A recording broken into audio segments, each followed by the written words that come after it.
How to fix TikTok server upgrading issue.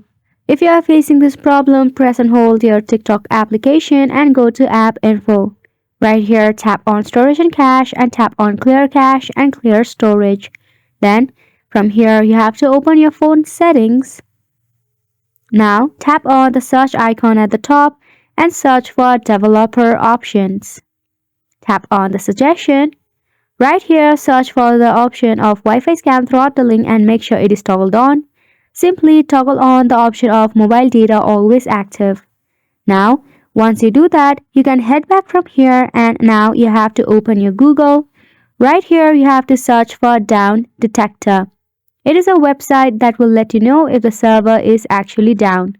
So go ahead and give it a search and tap on the first suggestion shown right here. Now wait for it to load. Tap on the search icon next to the hamburger icon and search for TikTok. Right here, it will let you know if the server is actually down and it will also notify you for how long it is going to be this way. So go ahead and give this all a try and thank you so much for watching.